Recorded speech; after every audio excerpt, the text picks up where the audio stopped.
मैं हूँ cold war, एक जमाने का इतिहास। दुनिया ने मुझे 45 साल तक झेला। मेरा जन्म हुआ था वर्ल्ड वॉर 2 के बाद, जब अमेरिका और यूएसएसआर दोनों सुपर पावर्स एक दूसरे से दुश्मनी रखते थे, लेकिन कभी डायरेक्टली लड़े नहीं। मुझे पालन पोषण मिला मिसाइल रेस, प्रॉक्सी वॉर्स और स्पाइस के बीच में। दुनिया 2 पार्ट्स में बढ़ गई थी, ईस्ट और वेस्ट। एक तरफ कैपिटलिस्ट अमेरिका, दूसरी तरफ Soviet Union. Vietnam, Korea, Afghanistan, हर जगह मेरे निशान मिले। ओलंपिक्स भी मेरे पॉलिटिक्स से बचे नहीं। लेकिन 1980s तक आते आते मुझे थकान होने लगी। यूएसएसआर अंदर से कमजोर होने लगा। लोगों को टैंक्स नहीं, रोटियां चाहिए थी। और तब आए गॉर्बाचोव। 2 नए शब्द लाए अपने साथ, ग्लासनोस्ट जिसका मतलब था खुलापन और पेरेस्ट्रोइका जिसका मतलब था सुधार। 1989 में बर्लिन वॉल गिर गया और मैं समझ गया मेरा वक्त खत्म हो रहा है। 1991 में यूएसएसआर टूट गया और उस दिन मैं भी खत्म हो गया। मैं था कोल्ड वॉर, बिना गोली के, सिर्फ हवाओं के बदलाव से खत्म हुआ। तो हाँ, कैसी लगी मेरी स्टोरी,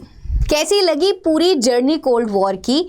तो यार आज की क्लास में हम इस पूरी जर्नी को और डिटेल में डिस्कस करने वाले हैं और पढ़ने वाले हैं कि कैसे बाइपोलैरिटी का अंत हुआ, द एंड ऑफ बाइपोलैरिटी। अब आखिरकार ये चैप्टर है किस चीज़ के बारे में, तो इस चैप्टर को ये बारे में हम जो है डिस्कस करेंगे। पूरी क्लास आपको जो है डिटेल में देखनी है, जिससे जो आपको ये पूरा चैप्टर जो है क्लियर हो जाएगा। मेरा नाम है आशीष शर्मा और मैं आप सभी को जो है पढ़ाने वाली पॉलिटिकल साइंस। तो आज हमारा पहला चैप्टर जो है स्टार्ट होने वाला है, जो कि है कंटेम्प्रेरी वर्ल्ड पॉलिटिक्स का। तो देखो यार, अक्सर बच्चों को इसमें कन्फ्यूजन ये होती है इस चैप्टर में कि मैम स्टोरी हम ज़्यादा ना रिलेट नहीं कर पाते। देखो यहाँ पे एक एब्सेंस जो हमारे पहले वाले चैप्टर की है। पहले बुक में आपकी जब पहले की किताबें थी ना, पहले एडिशन थे, तो उसमें कोल्ड वॉर करके चैप्टर भी होता था, जिससे क्या होता था, बच्चों एक लिंक बन के रहता था और जिससे वो इस वाले चैप्टर को अच्छे से रिलेट कर पाते थे। तो कोई नहीं, मैं आपको थोड़ा सा एक स्टोरी सुना देती हूँ कि आखिरकार क्या चल रहा था और कैसे फिर इस चैप्टर में हम घुसेंगे। तो स्टोरी वे में जो सारी चीज़ें चलने वाली है। तो सबसे पहले यार आप ये समझो कि जब हमारा वर्ल्ड वॉर 2 खत्म हुआ, 1939 से लेकर 1945 हमारा वर्ल्ड वॉर 2 खत्म हुआ। वर्ल्ड वॉर 2 खत्म होने के बाद 2 मेजर पावर्स जो है यहाँ पर इमर्ज होकर आई। और वो 2 मेजर पावर्स कौन कौन सी थी? USA and USSR. दोनों में आइडियोलॉजिकल सोच दोनों की बहुत ज़्यादा अलग थी, आइडियोलॉजिकल थिंकिंग बहुत ज़्यादा अलग थी। एक कैपिटलिज्म में विश्वास रखता था तो एक सोशलिज्म में विश्वास रखता था। तो दोनों के बीच में क्या चल रहा था? दोनों के बीच में चल रहा था कोल्ड वॉर। हमारा जो वर्ल्ड है पूरा 2 हिस्सों में बटा हुआ था, 2 पोल्स में बटा हुआ था। एक साइड था कैपिटलिज्म, एक साइड था सोशलिज्म। तो आखिरकार ये जो 2 पार्ट्स है, ये जो बाइपोलैरिटी है, बाइपोल मतलब होता है ना दो पोल्स अपार्ट्स, 2 अलग अलग है, कैपिटलिज्म और सोशलिज्म। तो ये जो इनकी लड़ाई थी, इसका अंत कैसे हुआ? यूएसएसआर का अंत कैसे हुआ? यूएसएसआर बोले तो हमारा सोशलिज्म का अंत कैसे हुआ, वो सारी चीजें इस चैप्टर में हम पढ़ने वाले हैं।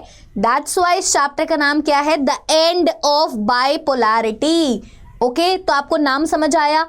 और फिर उसके बाद हम ये देखेंगे कि मैम जब यूएसएसआर डिसइंटीग्रेट हो गया तो सिर्फ एक ही मेजर पावर रह गई, सिर्फ यूएसए ही रह गया एज अ कैपिटलिस्ट पावर। तो वो सारी चीज़ें भी इस चैप्टर में हम समझने वाले हैं। तो देखो ये चैप्टर ना बड़े इंटरेस्टिंग मैनर में स्टार्ट होता है। ये चैप्टर स्टार्ट होता है सेकेंड वर्ल्ड वॉर खत्म होने के बाद, जब कोल्ड वॉर स्टार्ट होता है। और कोल्ड वॉर के टाइम में जब सेकेंड वर्ल्ड बन जाता है तो उसका कोलैप्स कैसे हुआ, ठीक है, कोल्ड वॉर कैसे खत्म हुआ, बर्लिन वॉल कैसे जो है डिसइंटीग्रेट हुई, वो सारी चीज़ें समझनी है। अब आपको ये पता होना चाहिए कि आखिरकार जो वर्ल्ड वॉर 2 हमारा ख़त्म हुआ, उसके बाद जब कोल्ड वॉर स्टार्ट हुआ तो कोल्ड वॉर 2 का भी जो है अंत हमें यहाँ पे समझना है ना। कोल्ड वॉर का अंत यहाँ पे समझना है। ऑल्सो हमारा जो सेकेंड वर्ल्ड जो क्रिएट हो गया था, अब ये सेकेंड वर्ल्ड क्या है, ये क्या है, बर्लिन वॉल क्या है मैम, जहाँ पे ये लोग जो है इस बर्लिन वॉल को तोड़ रहे हैं, ये सारी चीज़ें जो हम यहाँ पे समझने की कोशिश करेंगे। तो देखो यार, सबसे पहले अगर आप देखोगे हमारा जर्मनी है ना, जर्मनी आपने देखा होगा सभी ने मैप में। सो जर्मनी में एक सिटी आपने देखी होगी बर्लिन। अब बर्लिन जो है ना, वहाँ पे एक बर्लिन वॉल है। अब जो बर्लिन वॉल आपको यहाँ पे दिखाई दे रही होगी, इसको मैं पूरा जूम करके भी एक बार आपको दिखा देती हूँ दूसरी फोटो में। तो यहाँ पे अगर आप देखोगे तो ये पूरी जो वॉल आपको दिखाई दे रही है ना पीछे, और ये जर्मनी है, जर्मनी के अंदर जो ये बर्लिन आपको दिखाई दे रहा है। सो बर्लिन में ना ये पूरी बड़ी ये वॉल थी। जो कि क्या करती थी, पूरे बर्लिन को 2 हिस्सों में डिवाइड करती थी, ईस्ट और वेस्ट। अब आप बोलोगे मैम 2 हिस्सों में क्यों डिवाइड किया गया बर्लिन वॉल को, ईस्ट और वेस्ट में? तो बच्चे थोड़ी सी बैक स्टोरी आपको यहाँ पे समझनी पड़ेगी कि ये जो बर्लिन वॉल है ना, जब हमारा कोल्ड वॉर चल रहा था, तो कोल्ड वॉर जब चल रहा था तो यूएसए और यूएसएसआर उसमें इन्वॉल्व थे। तो यूएसए क्या करता था, अलायंसेस बनाता था बहुत सारे देशों के साथ कि हाँ मेरे को अपनी टीम बनानी, क्योंकि अब आप देखोगे ना 2 लोगों की लड़ाई हो जाती है तो क्या करता है, अपने अपने ग्रुप्स बनाते हैं कि भैया जब लड़ाई हो जाएगी तो हमें जो है अलायंसेस की जरूरत पड़ेगी, दोस्ती की जरूरत पड़ेगी सामने वाले के खिलाफ जो आवाज उठाने के लिए। तो हमारा जो यूरोप था, हमारा जो पूरा यूरोप था बच्चे, it was also divided into the 2 parts. क्या हुआ, आधा हिस्सा जो है, अगर आप वेस्टर्न यूरोप की बात करोगे तो वेस्टर्न यूरोप यूएसए को सपोर्ट कर रहा था, और वहीं पर अगर मैं ईस्टर्न यूरोप की बात करूं तो वो तो यूएसएसआर को सपोर्ट कर रहा था। ऑल्सो अगर मैं ईस्टर्न यूरोप में भी अगर बात करूं, जर्मनी की पर्टिकुलरली बात करूं, सो जर्मनी भी 2 हिस्सों में बट गया था, जर्मनी भी 2 हिस्सों में बट गया था। आधा जर्मनी जो है क्या करता था, आधा जर्मनी जो है यूएसए को सपोर्ट करता था, यूएसए के कंट्रोल में था, और आधा जर्मनी जो है यूएसएसआर के कंट्रोल में था। तो बीच में क्या बन गई थी, उनके बीच में ना बर्लिन वॉल बना दी गई थी। अब आप बोलोगे मैम बर्लिन वॉल जर्मनी को आधे आधे हिस्सों में डिवाइड कर दिया गया था, तो मैं बोलूंगी हाँ। अब आप बोलोगे मैम ऐसा क्यों किया गया, बर्लिन वॉल आखिरकार क्यों बनाई गई? देखो यार, the Berlin wall was a symbol of a cold war and it was fell in 1989। और इसको कब तोड़ा गया, 1989 में तोड़ा गया, क्योंकि ये कोल्ड वॉर की सिंबल थी। तो कोल्ड वॉर जब खत्म होने लगा तो 1989 में इसको जो है तोड़ा गया। अब आप बोलोगे कि मैम इसको तोड़ा क्यों गया, अब उसके पीछे पूरी लंबी स्टोरी है जो कि हम इस चैप्टर में जो है पढ़ने वाले। तो सबसे पहले अब आपको ये समझना है कि मैम आखिरकार बर्लिन वॉल जो है बनाई क्यों गई। देखो यार, जर्मनी में बर्लिन था, बर्लिन में ना इस साइड पे, ईस्ट साइड में यूएसएसआर का कंट्रोल था और वेस्ट साइड में यूएसए का कंट्रोल था। अब आप सभी को पता है यहाँ पे कैपिटलिज्म आइडियोलॉजी थी, और इस साइड में क्या थी, इस साइड में हमारी जो थी सोशलिस्ट आइडियोलॉजी थी।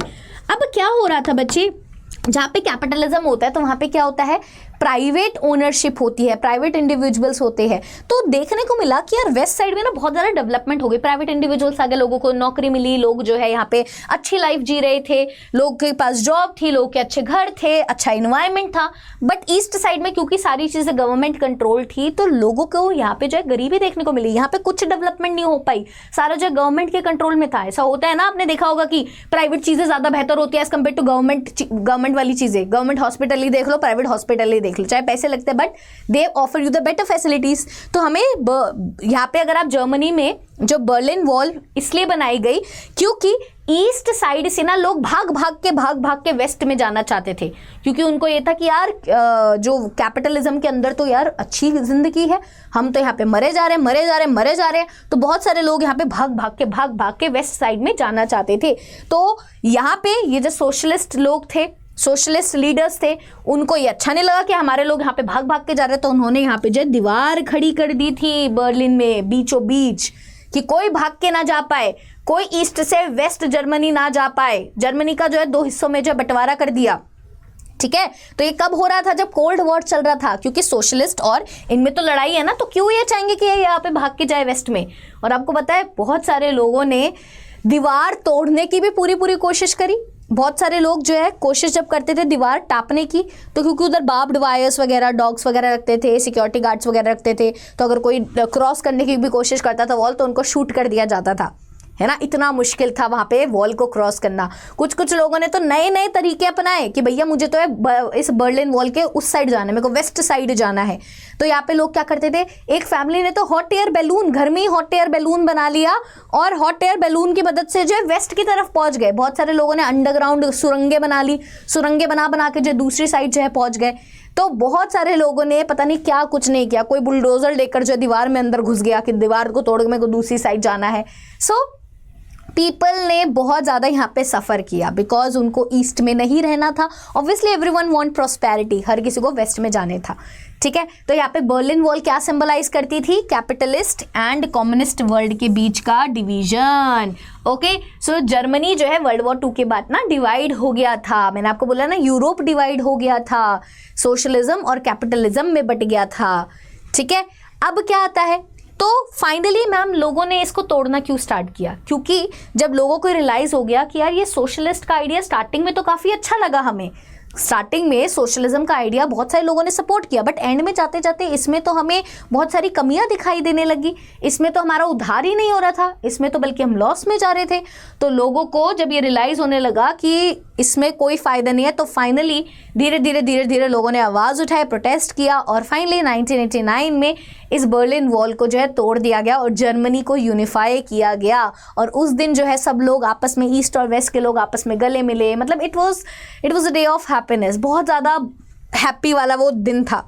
ठीक है, वहीं पर अगर हम बात करें, यहाँ पे वही वाली सारी चीज़ें जो मैं आपको बता रही हूँ ना, कि 8 east European countries of the Soviet bloc replace their communist government due to the mass demonstration. और इसी टाइम पीरियड में जब बर्लिन वॉल टूटी, तो मैंने बताया ना, जो भी सारी हमारी ईस्ट यूरोपियन कंट्रीज थी, यहाँ पे आप देखोगे ना, हमारी जो ईस्ट यूरोपियन कंट्रीज थी, ये भी क्योंकि कम्युनिस्ट रूल से बिल्कुल जो है यहाँ पे तंग आ गई थी, तो उन्होंने भी क्या किया, उन्होंने भी जो है अपनी कम्युनिस्ट गवर्नमेंट को हटा दिया, क्योंकि यहाँ पे लोग परेशान आ गए थे कि भैया हमें नहीं रहना कम्युनिस्ट गवर्नमेंट के अंदर, यहाँ पे तो कोई डेवलपमेंट ही नहीं हो रही है। और धीरे धीरे करके ये जो कम्युनिस्ट गवर्नमेंट थी, है ना, यूएसएसआर था, वो जो है टूटता चला गया और कोल्ड वॉर भी खत्म होता चला गया, क्योंकि यूएसएसआर डिसइंटीग्रेट हो जाएगा तो वॉर किस चीज़ का, क्योंकि वॉर तो यूएसएसआर और यूएसए के बीच में था ना। अब एक मेंबर ही टूटता चला जाएगा तो वो किससे लड़ेगा, तो कोल्ड वॉर भी जो है खत्म हो गया। सो कोल्ड वॉर जो है एंड हुआ not by military means but through mass action. तो कोल्ड वॉर जो एंड हुआ, ये नहीं कि यूएसए और यूएसएसआर की लड़ाई की वजह से एंड हुआ। कोल्ड वॉर एंड जब हुआ, जब यूएसएसआर का अंत आ गया। और यूएसएसआर का अंत किसकी वजह से आया, क्योंकि यूएसएसआर के अंदर जितनी भी सारी अंदर कंट्रीज थी वो तंग आ गई थी, लोग तंग आ गए थे। तो लोगों ने मास लेवल पर जो है आवाज़ उठाई कि हम नहीं रहेंगे सोवियत यूनियन के अंदर। सो सोवियत यूनियन धीरे धीरे डिसइंटीग्रेट होता चला गया। समझ रहे हो? वहीं पर अब अगर हम बात करें, सो बर्लिन वॉल बनाई कब गई थी, मैंने आपको बताया ना, जब कोल्ड वॉर चल रहा था, 1969 में बनाई गई। और वो क्या करता था, ईस्ट और वेस्ट बर्लिन, देख रहे हो ना यहाँ पे, British sector, French sector, American sector, और ये पूरा जो है सोवियत सेक्टर था। यहाँ पे सारी डेवलपमेंट होती थी और यहाँ पे कोई डेवलपमेंट नहीं होती थी। ठीक है, यहाँ पे, और ये वॉल जो है कितने सालों तक रही, 28 साल तक खड़ी रही। और फाइनली जब 9 नवंबर 1989 में इस दीवार को तोड़ गिराया, और उसी दिन जो है जर्मनी पूरा यूनिफाई हो गया, क्योंकि पहले 2 पार्ट में बटा हुआ था। एक साइड को सोशलिस्ट कंट्रोल कर रहा था, एक साइड को कैपिटलिस्ट पावर जो है कंट्रोल कर रही थी। तो यहाँ पे आप देखोगे, event mark the unification of Germany and the beginning of the end of the communist bloc. और ये जो पूरा कम्युनिस्ट ब्लॉक था वो समाप्त हुआ फाइनली हमारा। समझ रहे हो? तो ये पिक्चर्स आपको दिखाई दे रही है, यहाँ पे आप देखोगे पिक्चर्स डिपिक्ट करती है कि पीपल जो क्या करते थे, होल बनाने लग गए थे कि भैया वो इतने तंग आ गए थे कि हमें वॉल तोड़ के दूसरी साइड जाना है। मैंने आपको कितने किस्से सुना दिए, कोई हॉट एयर बैलून बना रहा है, कोई बुलडोजर चला रहा है, कोई जो है इधर इसके आसपास जो घर थे उनके जो विंडोज थी वहां से छलांग लगा के उस साइड टापने की कोशिश कर रहा है। तो लोगों ने क्या कुछ नहीं किया, जस्ट उस वॉल के दूसरी साइड जाने के लिए, है ना। तो यहाँ पे अगर आप बात करें तो आपको ये पूरी चैप्टर की स्टार्टिंग समझ आ गई। अक्सर बच्चों को चैप्टर की स्टार्टिंग ही समझ नहीं आती, तो इसलिए वो कंफ्यूज रहते हैं। अब हम आगे बढ़ेंगे, अब हम आगे ये समझेंगे कि आखिरकार ये सोवियत सिस्टम था क्या, कि लोग इतने ज़्यादा तंग आ गए कि लोग जो है इसके अंदर पहले तो आना चाहते थे और बाद में आते आते वो उन्होंने इसके सामने हाथ जोड़ लिया कि भाई हमें नहीं रहना सोवियत सिस्टम के अंदर। तो वो सारी चीज़ें समझेंगे। देखो, सोवियत यूनियन, जिसको हम यूएसएसआर भी बोलते हैं, या आपने क्लास 9th के रशियन रेवोल्यूशन वाले चैप्टर में पढ़ा था। ठीक है, तो यूएसएसआर कब इस्टेब्लिश हुआ था, जब हमारा रशिया में 1917 में, आपको पता है ना, अक्टूबर रेवोल्यूशन, फरवरी रेवोल्यूशन, अक्टूबर रेवोल्यूशन के बाद जो है हमारे यहाँ पे रशिया में सोशलिस्ट रेवोल्यूशन आ गया था। और वहाँ पे जो है सोशलिज्म लाने का जो है सिलसिला जो है स्टार्ट हो गया था। एक ही पार्टी ने जो है पूरा अपना कंट्रोल हासिल कर लिया था, and that party was communist party, है ना। कम्युनिज्म जो है वहाँ पे फैलाया जा रहा था। एंड सोशलिज्म और कम्युनिज्म का आइडिया किस चीज़ में विश्वास रखता है कि कोई भी प्राइवेट प्रॉपर्टी नहीं होनी चाहिए, प्राइवेट इंडिविजुअल्स नहीं होने चाहिए, all the land and resources should be owned equally by the people. कि मतलब जब कम्युनिज्म और सोशलिज्म आइडिया में किसको सपोर्ट ज़्यादा किया जाता है कि सारे रिसोर्सेज जो सरकार के हाथ में होने चाहिए, स्टेट के हाथ में होने चाहिए, प्राइवेट इंडिविजुअल्स नहीं होने चाहिए, क्योंकि अगर स्टेट के पास होगा तो सब लोगों के हित के लिए काम करेगी। ठीक है, तो ये जो सोवियत सिस्टम था, ये आया जब था तो बच्चे इसके बहुत अच्छे इरादे थे। ये किस चीज़ का एम करता था कि हमें एक इक्वालिटेरियन सोसाइटी बनानी है, प्रैक्टिकल सोसाइटी बनानी है, सोशलिस्ट आइडियाज़ के बेसिस पर। कैपिटलिज्म के अगेंस्ट, क्योंकि कैपिटलिज्म तो क्या बोलता था, कैपिटलिज्म में अमीर अमीर होता जा रहा था, गरीब गरीब होता जा रहा था। बिकॉज प्राइवेट इंडिविजुअल क्या करता था, जो भी सारा अपनी प्रॉपर्टी उसके हाथ में होती थी, सारी वेल्थ, और जितने भी सारे प्रॉफिट करता था अपनी जेब में रखता था। जो उस लैंड पर काम करते थे उनको कुछ भी नहीं मिलता था। ये आपने रशियन रेवोल्यूशन में भी पढ़ा है। सो कैपिटलिज्म के खिलाफ ये एक आइडिया जो है यहाँ पे प्रमोट होता हुआ दिखा था। तो सोवियत सिस्टम जब ये आया, ये जो हमारा यूएसएसआर जो है बना, वो यही एक कोशिश थी कि हम प्राइवेट प्रॉपर्टी के कॉन्सेप्ट को एलिमिनेट करें और इक्वालिटी लाए। और क्या लाए? इक्वालिटी लेकर आए। यही इस आइडिया के साथ ही जो ये सोशलिज्म जो है यहाँ पे आया था। अब अगर हम बात करेंगे तो the state and the communist party held central roles in the Soviet political system. अब ये सोवियत पॉलिटिकल सिस्टम में सबसे ज्यादा इंपॉर्टेंट रोल कौन प्ले करता था? सरकार, क्योंकि सरकार बोलती थी सारी चीजें हमारी हाथ में होनी चाहिए, हम इक्वली सबको जो है चीजें देंगे। सो यहाँ पे जो स्टेट होती थी, मतलब जो सरकार होती थी, गवर्नमेंट होती थी, और जो कम्युनिस्ट एक ही पार्टी होती थी जिसकी बात चलती थी, and that was communist party. वही जो सबसे इंपॉर्टेंट रोल यहाँ पे प्ले करते थे पॉलिटिकल सिस्टम में। और कार्ल मार्क्स के द्वारा ही ये कम्युनिज्म का आइडिया जो है यहाँ पे दिया गया था। और कोई भी पॉलिटिकल पार्टी यहाँ पे जो है, और कोई भी ऑपोजिशन पार्टी यहाँ पे अलाउड ही नहीं थी। तो यार ये तो गलत है, ये तो गलत नहीं है, ये तो डेमोक्रेसी तो है ही नहीं। तो हाँ यार, डेमोक्रेसी तो नहीं थी ये, बिकॉज एक ही पॉलिटिकल पार्टी अलाउड थी। So the economy was under state planning and control. सब कुछ स्टेट प्लानिंग बोले तो सरकार के कंट्रोल में था। हर चीज सरकार करेगी, कोई प्राइवेट इंडिविजुअल्स नहीं करेगा। Even all the factories, all the industries were under the state control. सरकार के कंट्रोल में ही थी, सारी चीजें सरकार के कंट्रोल में थी। अब क्या होता है, अब यहाँ पे कुछ लीडर्स हैं जो हमारे सोवियत यूनियन के, जो कि आपको पता होने चाहिए। जैसे व्लादिमीर लेनिन के बारे में तो आपने सुना ही होगा। ये आपने कब सुना था? अपनी क्लास 9 की रशियन रेवोल्यूशन में। ये बोल्शेविक कम्युनिस्ट पार्टी इन्होंने फाउंड की थी। रशियन रेवोल्यूशन के लीडर रहे थे, जो हमारे 1917 अक्टूबर रेवोल्यूशन हुआ था। यूएसएसआर जब बना था तो ये उसके सबसे पहले हेड थे, ठीक है, सबसे पहले हेड थे ये, ठीक है। और वहीं पर ये कार्ल मार्क्स के आइडियाज़ को जो है फॉलो करते थे और इंस्पिरेशन रहे हैं। क्योंकि ये जो कम्युनिस्ट गवर्नमेंट है, ये नहीं कि सिर्फ रशिया में ही आई, धीरे धीरे और भी जगहों पर communist government, communist political parties जो है बनने लगे। आप इवन इंडिया की भी हिस्ट्री उठा के देखोगे तो इंडिया में भी सोशलिस्ट पार्टीज, कम्युनिस्ट पार्टीज, जब मैं आपकी इंडिया की पॉलिटिकल साइंस हम पढ़ेंगे, इंडिया वाली बुक जो है पढ़ेंगे, उसमें भी हम देखेंगे कि communist parties I, socialist parties जो है इमर्ज होकर आ रही थी, because they were inspired by Russian revolution, क्योंकि वो इंस्पिरेशन लेकर आ रही थी रशियन रेवोल्यूशन से, ठीक है। तो ये आपको पता होना चाहिए। उसके बाद अगर हम बात करें, उसके बाद आपके अगली चीज़ जो हमें पढ़नी है कि मैम आखिरकार क्या हुआ सेकेंड वर्ल्ड में। ये सेकेंड वर्ल्ड क्या होता है, ये सोशलिस्ट ब्लॉक क्या होता है, ये भी समझ रहे, क्योंकि स्टार्टिंग में भी जो है ये चीज़ आई थी। तो वर्ल्ड वॉर टू के बाद जो हमारी ईस्टर्न यूरोपियन कंट्रीज थी, आप देख रहे हो, वर्ल्ड वॉर टू खत्म हुआ तो जर्मनी, आप सभी को पता है, हार गया था। जर्मनी हार गया था, हिटलर हार गया था, और हमारी जो एलाइज पावर्स है वो जीत गई थी, है ना। जर्मनी, जापान हार गए थे और रशिया, यूएसए सब लोग जीत गए थे। तो यहाँ पे अगर आप देखोगे तो वर्ल्ड वॉर टू के बाद ये जो मेरा ईस्टर्न यूरोपियन कंट्रीज होती है ना, ईस्टर्न यूरोपियन कंट्रीज, उनको जो है किसने लिबरेट कर दिया था? यहाँ के सोवियत आर्मी ने इनको जो है लिबरेट कर दिया कि भैया ठीक है, अब आप हमारे साथ हैं, हमने आपको जो छुड़ा लिया। देख रहे हो, east Germany, Poland, Czechoslovakia, Hungary, Romania, ये सारा जो है इन्होंने जो है इनको लिबरेट कर लिया था और ये सोवियत कंट्रोल के अंदर आ गया। और ये वाला हिस्सा जो है यूएसए ने कंट्रोल कर लिया, यूएसए ने अपने कंट्रोल में ले लिया, ठीक है। तो अब क्या होने लगा कि there political and economic system were modelled after the USSR. जैसा यूएसएसआर बोलेगा, इनका पूरा कंट्रोल जो है कहीं ना कहीं यूएसएसआर, रशिया, आप बोलते हो रशिया सबसे बड़ी कंट्री थी इसके अंदर।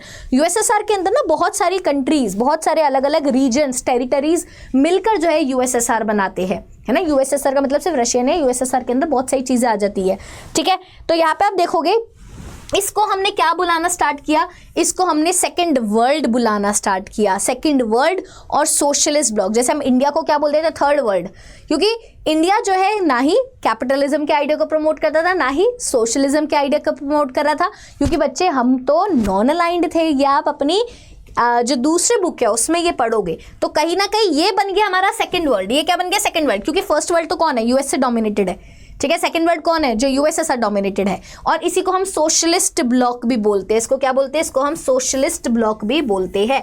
अब अगर आप देखोगे, अब क्या होता है ना कि जैसे जब लड़ाई हो जाती है दो लोगों के बीच में, तो मैंने आपको बताया ना कि लड़ाई हो जाती है तो हर एक इंसान क्या चाहता है कि मेरे पास मैक्सिमम सपोर्ट हो, मैक्सिमम लोग मेरे पीछे खड़े रहे। तो यहाँ पे भी क्या करता था, यूएसए और यूएसएसआर चाहते थे कि मैक्सिमम कंट्रीज मेरे साथ जुड़ी रहे। तो इन्होंने क्या बनाना स्टार्ट कर दिया? मिलिट्री अलायंसेस बनाने स्टार्ट कर दिए कि भैया हमारा आपस में एग्रीमेंट है, अलायंस है, हम दोस्त है, अगर कोई भी तुम्हारे ऊपर कोई हाथ उठाएगा तो हम सब लोग मिलकर जो है सामने वाले की क्या कर देंगे, ऐसी तैसी कर देंगे। तो यूएसएसआर ने भी ऐसे पैक्ट करना स्टार्ट करे, अलायंसेस बनाने, मिलिट्री अलायंसेस बनाने स्टार्ट करे, और यहाँ पे जो है यूएसए ने भी स्टार्ट कर दिए, दोनों ने करे। तो यहाँ पे अगर आप देखोगे तो इनका अलायंस का नाम क्या था? Warsaw pact. इनके अलायंस का नाम था वॉरसॉ पैक्ट। ये एक मिलिट्री अलायंस था और इसका लीडर यूएसएसआर था। लीडर कौन था इस अलायंस का? यूएसएसआर लीडर था। वहीं पर अगर आप देखोगे उनका अलायंस क्या था? नेटो। वहां पे कौन सा अलायंस देखने को मिलता है? वहां पे जो हमें नेटो अलायंस देखने को मिला। ये वाली चीजें तो दो अलायंसेस आपको देखने को मिल रही है। यूरोप कोल्ड वॉर के टाइम पीरियड में देख रहे हो ना, ये ग्रीन ग्रीन वाला जो है नेटो है, और ये जो आपको स्पेन दिखाई दे रहा है, अफ्रीका, ये नॉन अलाइंड नेशंस है जो कि बोल रहे हैं कि ना भैया हम सोशलिज्म के साथ है, ना ही हम कैपिटलिज्म के साथ है, हम तो बीच में है, नॉन अलाइंड है। जैसे इंडिया भी एक नॉन अलाइंड था। तो ये वही वाला मैप मैंने आपको यहाँ पे दिखाया है। ठीक है, अब आगे चलते हैं मैम। आगे क्या होता है? अब सोवियत यूनियन ना एक ग्रेट पावर की तरह इमर्ज होती है। ठीक है, और स्पेसिफिकली अगर हम बात करें वर्ल्ड वॉर 2 के बाद, क्योंकि वर्ल्ड वॉर 2 के बाद क्या होता है, धीरे धीरे यूएसए तो कहीं ना कहीं पावरफुल था, बट अब ये भी यूएसएसआर भी अपने आप को मेजर पावर जो है बनाने की पूरी कोशिश में लग जाती है। ठीक है, it's economy was highly developed. Economy जो उनकी हाईली डेवलप्ड होने लग जाती है। हाँ, यूएसए से तो सेकंड नंबर पे ही है, बट डेवलप्ड थी उनकी इकोनॉमी। उनके पास बहुत सारे एनर्जी रिसोर्सेज थे, है ना यार। एक कंट्री कब पावरफुल होती है? जब उसके पास एनर्जी रिसोर्सेज होंगे, इंडस्ट्रीज होगी, मशीन्स होगी, ट्रांसपोर्टेशन नेटवर्क अच्छा होगा, कम्युनिकेशन नेटवर्क अच्छा होगा। तो ये सारी चीज़ें कहीं ना कहीं यूएसएसआर के पास थी। तो ये भी एक पावरफुल कंट्री की तरह इमर्ज होते हुए आ रही थी। ठीक है, they had domestic consumer industry but with lower quality than western in countries. इनके पास भी क्या थी? अपने ही देशों में कंज्यूमर इंडस्ट्री से जो है कंज्यूमर गुड्स बनाते थे, लोगों को बेचने के लिए गुड्स बनाते थे, मतलब अलग अलग तरीके की इंडस्ट्रीज थी। बट कहीं ना कहीं उनकी क्वालिटी वेस्टर्न कंट्री से तो अभी भी जो है यहाँ पे कम थी। वो मेक श्योर करते थे। सोवियत यूनियन क्या मेक श्योर करता था? अगर मैं सोवियत यूनियन बोलूँ या फिर यूएसएसआर बोलूँ, बच्चे बात एक ही है।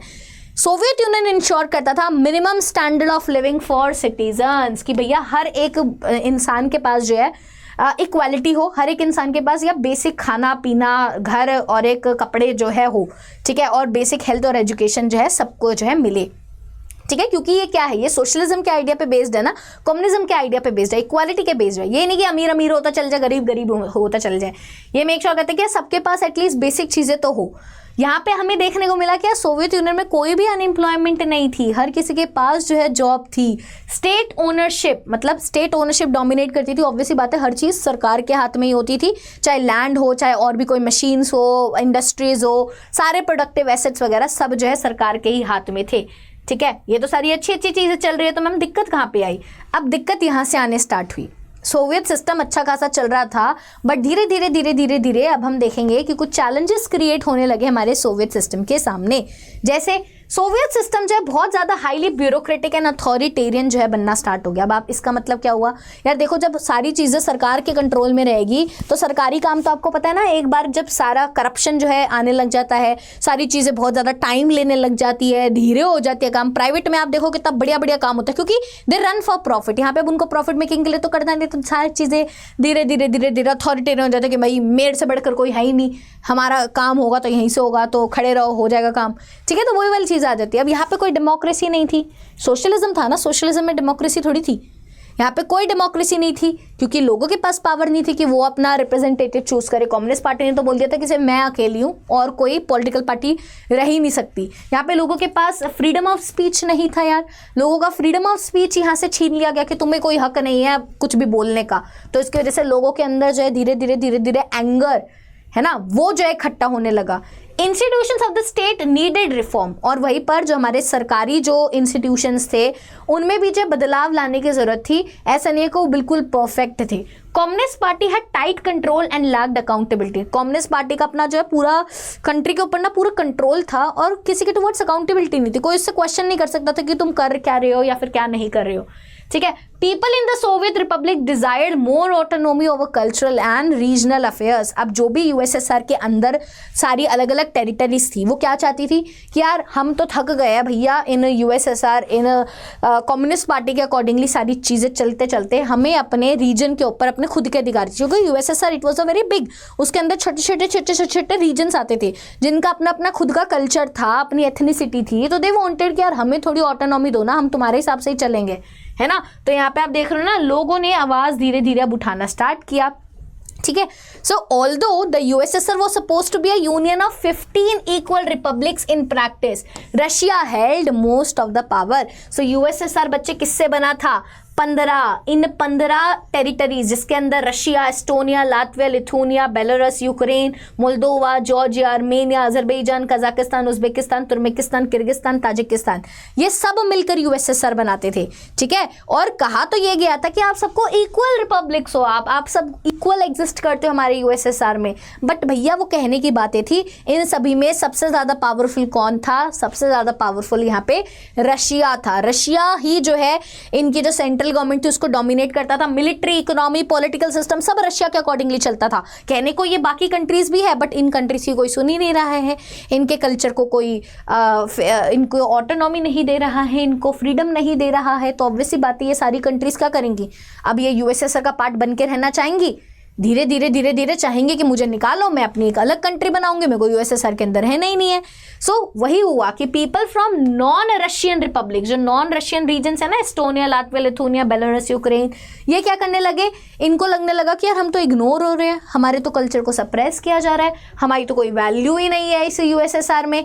वहीं पर अगर आप देखोगे in the arms race the USSR match the US, और यूएसएसआर लगा पड़ा था कि मैं आर्म्स में भी न्यूक्लियर पावर वगैरह सब कुछ आ जाए मेरे पास, यूएस से मैं कहीं पीछे ना रहूं, मतलब अपना कंपटीशन में लगा हुआ था। वो चाह रहा था कि मैं भैया वर्ल्ड की सबसे बड़ी पावर जो है यहाँ पे बन जाऊं। रशिया इसी चीज में लगा हुआ था, ठीक है। बट फिर भी यहाँ पे आप देखोगे वेस्ट से अगर हम कंपेयर करें तो यार बहुत पीछे था फिर भी यूएसएसआर। वेस्ट की टेक्नोलॉजी अलग लेवल पर चल रही थी, वहाँ पे लोगों का इंफ्रास्ट्रक्चर अलग था, यहाँ पे हम हर चीज़ में लैक कर रहे थे, हम लोगों की पॉलिटिकल और इकोनॉमिक एस्पिरेशंस को मीट नहीं कर पा रहे थे, टेक्नोलॉजी को मीट नहीं कर पा रहे थे वेस्ट की। धीरे धीरे लोगों की आवाज़ बढ़नी स्टार्ट हो गई, और यहाँ पे अब आप देखना कि ज़्यादा टाइम तक यूएसएसआर अब चल नहीं पाएगा। वहीं पर अब ये सारी चीज़ें ऑलरेडी हो रही थी। सोवियत यूनियन अब क्या प्लान करता है? अफगानिस्तान को इन्वेड करने का प्लान करता है, अफगानिस्तान को इन्वेड करने का प्लान करता है। और ये इन्वेजन की वजह से जो है यार सोवियत यूनियन और क्या हो जाता है यहाँ पे, और जो है वीक हो जाता है। क्योंकि यार अगर आप किसी को इन्वेड करना चाह रहे हो, क्योंकि अफगानिस्तान जो है ना, अफगानिस्तान सेंट्रल एशिया का एक इंपॉर्टेंट हिस्सा था, तो अगर अफगानिस्तान उनके कंट्रोल में रहेगा तो थोड़ा सा वो जो है पावरफुल बन के रहेगा। क्योंकि हर कोई क्या चाहता है कि मेरा मैक्सिमम से मैक्सिमम एरियाज जो है मेरे कंट्रोल में आ जाए। तो अफगानिस्तान के ऊपर जो है यूएसए की भी नज़र थी, इनकी भी नज़र थी, तो अफगानिस्तान के ऊपर इन्होंने इन्वेजन किया 1979 में। बट इन्वेजन करना किसी कंट्री के ऊपर इट्स नॉट दैट ईजी, आसान थोड़ी होता है भैया, बहुत सारे रिसोर्सेज लगते हैं, बहुत सारा खर्चा होता है, बहुत सारी चीज़ें होती है ना। तो यहाँ पे क्या होता है, ये हमारे लिए जो है इसकी वजह से सोवियत यूनियन के ऊपर थोड़ा इकोनॉमिकली बहुत बड़ा झटका पड़ा। अब यहाँ पे क्या हुआ, वाइल वेजेस इंक्रीज्ड, मतलब लोगों की जो पैसे कमा रहे थे वो तो इंक्रीज हो रहे थे, but productivity and technology fail behind. But हम उतना प्रोडक्टिविटी जो है यूएसएसआर में नहीं थी, वहीं पर टेक्नोलॉजी भी यूएसए से कंपेयर करें तो नहीं थी, जिसकी वजह से क्या हो रहा था, कंज्यूमर गुड्स की शॉर्टेजेस हो रही थी। क्योंकि कंज्यूमर गुड इंडस्ट्रीज थी, जो चीज़ें बनाते थे वो इतनी नहीं बन पा रही थी। कंज्यूमर जो चीज़ें जो लोगों को चाहिए, बिस्किट, नमकीन, ब्रेड सबकी जो है यहाँ पे शॉर्टेज होने लगी, है ना। तो सोवियत की इकोनॉमी धीरे धीरे आपको क्या दिखने लगी, स्टैग्नेटेड, रुकने लग गई, धीमी हो गई उसकी इकोनॉमी। वहाँ पे अब उतना प्रोडक्टिविटी और उतना बढ़िया तरीके से काम नहीं हो रहा था। और लेट 1970s तक आते आते क्या हो गया भैया, सोवियत यूनियन धीरे धीरे जो उसका जलवा था वो अब उसका जलवा नहीं रहा।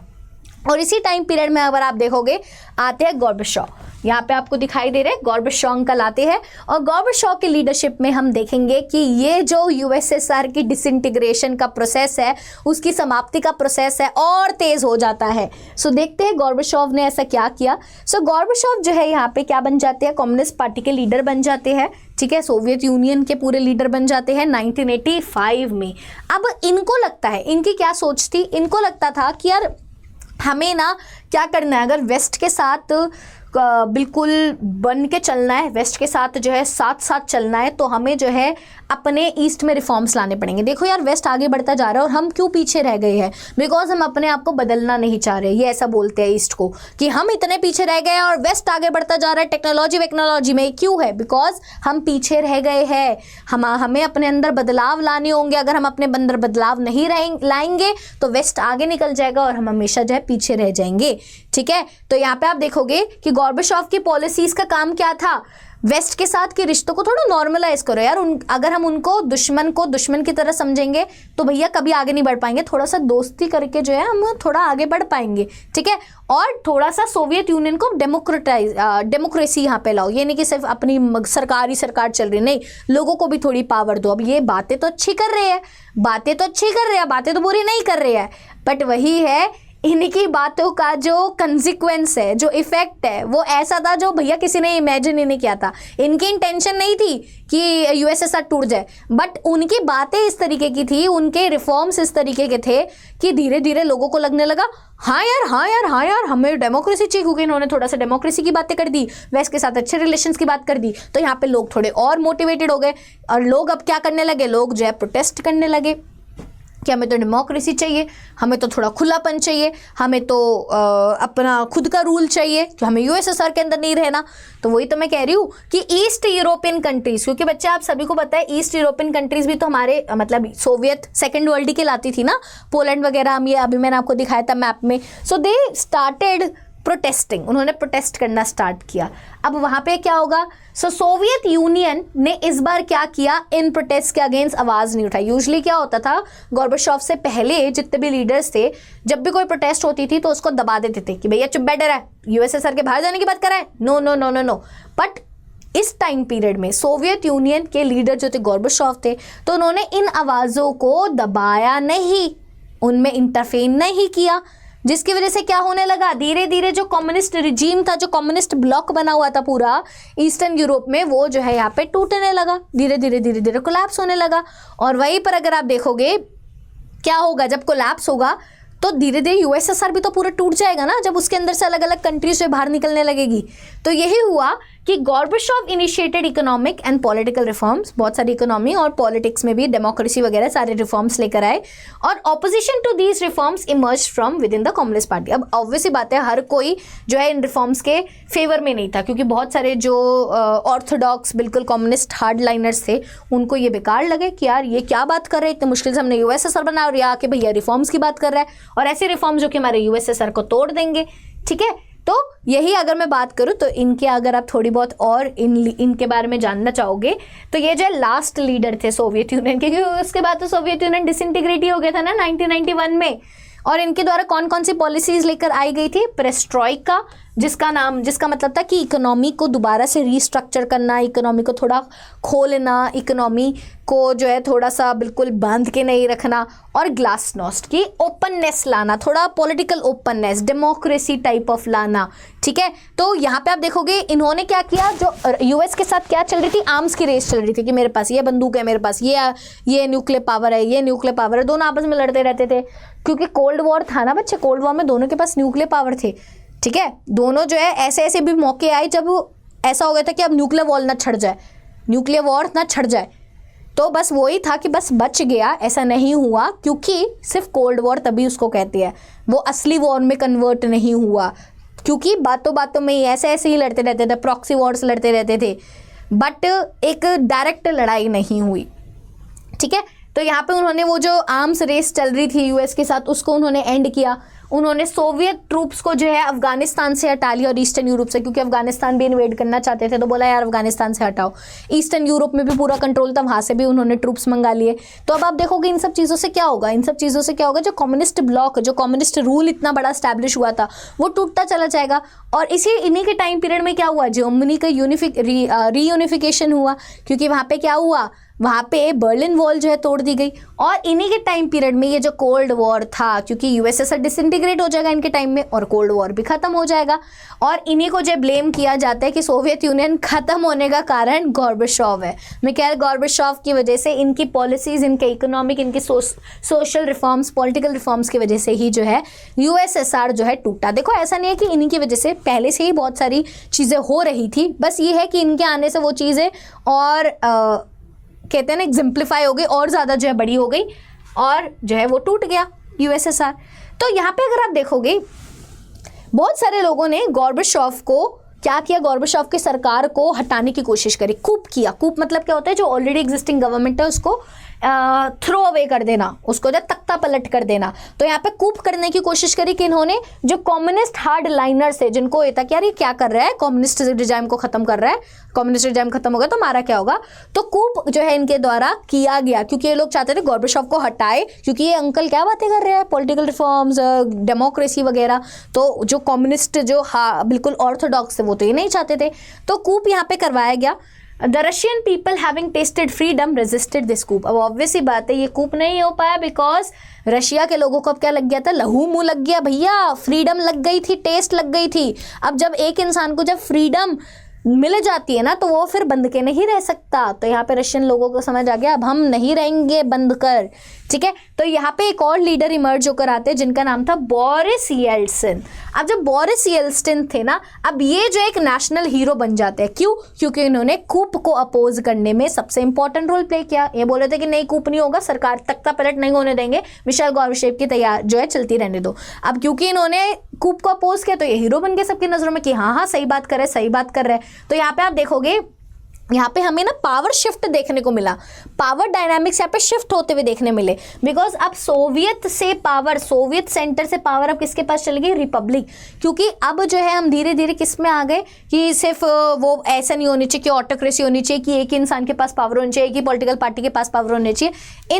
इंस्टेड अब हमें रिपब्लिक चाहिए कि जो हेड होगा पूरे यूएसएसआर का, it should be an elected person, Republic होनी चाहिए। तो पावर डायनामिक्स आपको यहाँ पे शिफ्ट होते हुए दिखाई देगी। तो यहाँ पे अगर हम बात करें बोरिस येल्सिन की, तो लोग इनको क्या बना देते हैं, पहले प्रेसिडेंट बना देते हैं रशिया के, फर्स्ट प्रेसिडेंट ऑफ इंडिया, क्योंकि इनका बहुत इंपॉर्टेंट रोल रहा था ये फ्रीडम, रशिया की फ्रीडम को लाने में, है ना। तो ये जो है कम्युनिस्ट पार्टी में ही थे पहले, है ना, मेयर बन गए थे मॉस्को के, गॉर्बाचोव के अंदर ये मेयर थे। इन्होंने कूप को रेजिस्ट किया था। बाद में ये खुद ही गॉर्बाचोव को क्रिटिसाइज करते थे और बाद में इन्होंने खुद ही कम्युनिस्ट पार्टी जो है छोड़ दी थी। इन्होंने जो सोवियत रिजीम के अगेंस्ट जो है प्रोटेस्ट किया था, क्योंकि उनको भी ये यूएसएसआर अच्छा नहीं लगता था। उनको लगता था कि यार थोड़ी डेमोक्रेसी, थोड़ी रिपब्लिक होनी चाहिए। तो इन्होंने जो सोवियत यूनियन के डिसॉल्व होने में एक इंपॉर्टेंट रोल प्ले किया इन्होंने। बट कहीं ना कहीं बोला कि जब हम सोवियत यूनियन के अंदर थे तो हम सोशलिस्ट कंट्री थे, कम्युनिस्ट कंट्री थे। बट जब कम्युनिस्ट, अब हम कम्युनिस्ट डिसइंटीग्रेट हो गया यूएसएसआर, तो कम्युनिस्ट से धीरे धीरे जब हम कैपिटलिज्म बनना स्टार्ट हुए तो बहुत ज़्यादा इस ट्रांजिशन में ना बहुत हालत ख़राब हुई। बहुत सारे लोगों को जो है यहाँ पे इकोनॉमिक हार्डशिप फेस करनी पड़ी, बहुत दुविधाएं जो है फेस करनी पड़ी, ठीक है। और उन दुविधाओं के लिए किसको ब्लेम किया जाता है, इनको ब्लेम किया जाता है कि ये जो हम एकदम से, क्योंकि यूएसएसआर डिसइंटीग्रेट इनकी वजह से हुआ और यूएसएसआर डिसइंटीग्रेट होने के बाद इन्होंने कैपिटलिज्म को प्रमोट करना स्टार्ट किया। तो सोशलिज्म से जब हम एकदम से कैपिटलिज्म में गए तो लोग एकदम से यार बहुत ज़्यादा दिक्कतें फेस करनी पड़ी, तो उसका जो ब्लेम है वो इनको जो है फेस करना पड़ा, ठीक है। तो वहीं पर आप देख रहे हो कि पावर जो है कैसे सेंट्रल सोवियत गवर्नमेंट से रिपब्लिक्स के ऊपर जो है यहाँ पे शिफ्ट हो जाती है।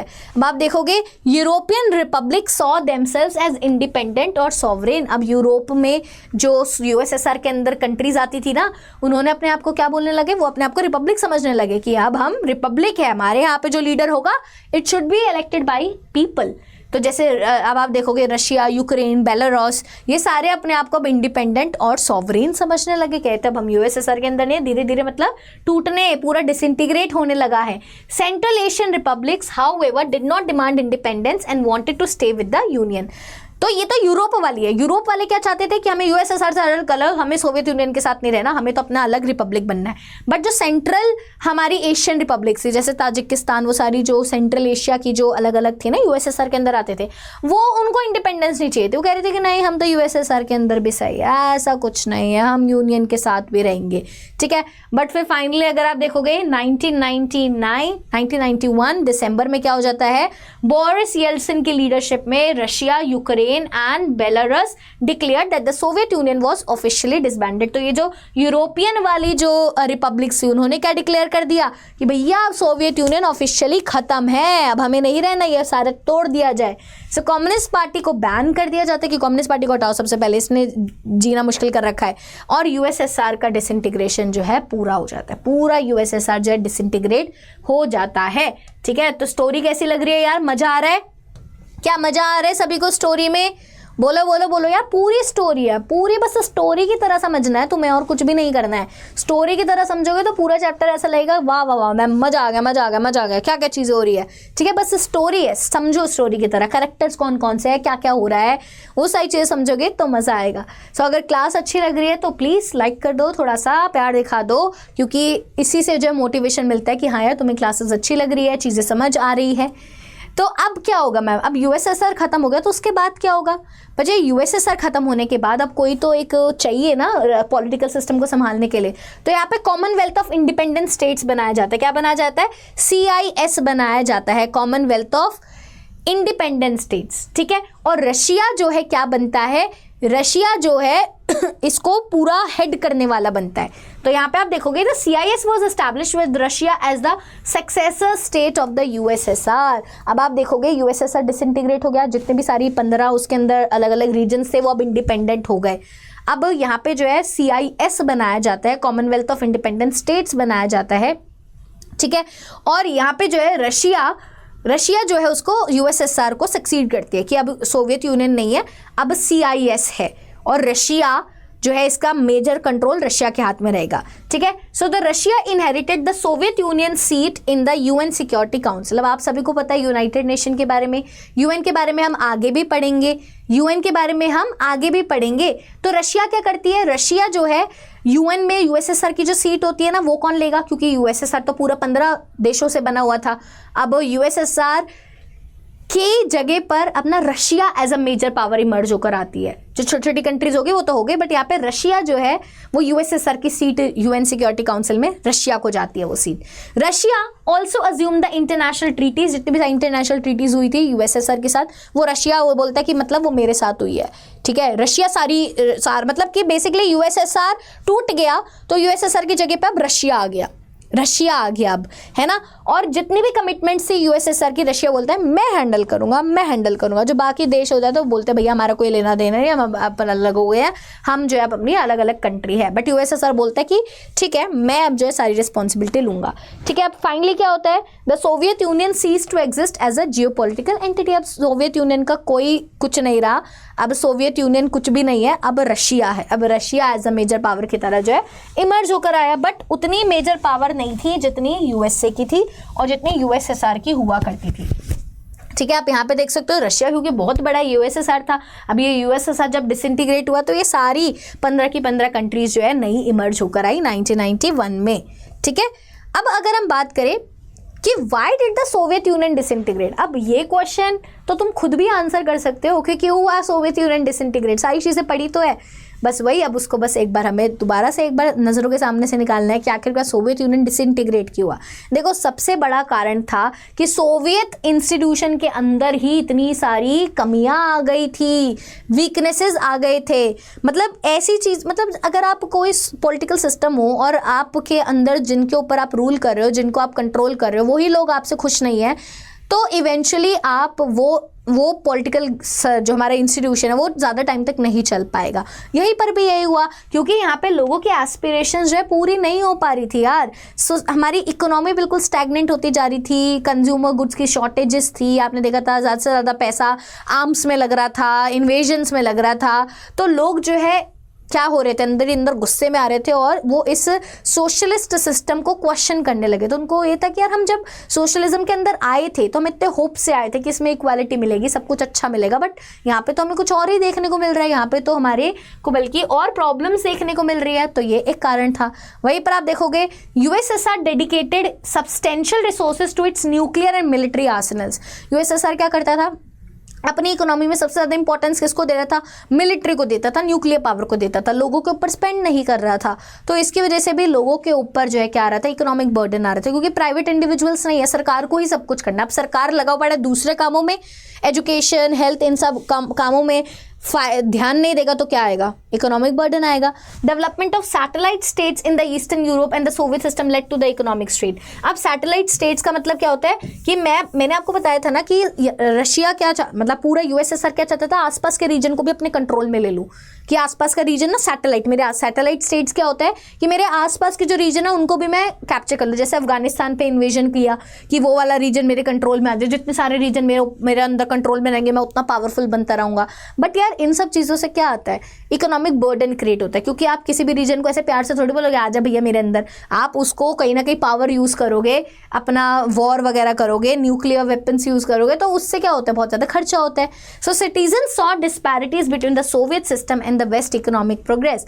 और लोगों को भी यार, लोग देखो अंधे तो है नहीं, लोगों को दिख रहा है कि वेस्ट में कैपिटलिस्ट सिस्टम है और देखो वो कितना प्रोग्रेस कर रहा है, लोग वहाँ पे खुश है, कैपिटलिस्ट सिस्टम है, प्राइवेट इंडिविजुअल्स है, बट लोग प्रॉफिट कमा रहे हैं, लोग जी रहे हैं, लोग अच्छा खा रहे हैं। और यहाँ पे उनको देखने को मिल रहा है कि यार हमारे यहाँ पे क्या हो रहा है, हम तो कुछ भी नहीं हो रहा है यहाँ पे। तो लोगों को क्या लगने लगा, लोगों को इतने ज़्यादा डिफरेंसेस देखने को मिले।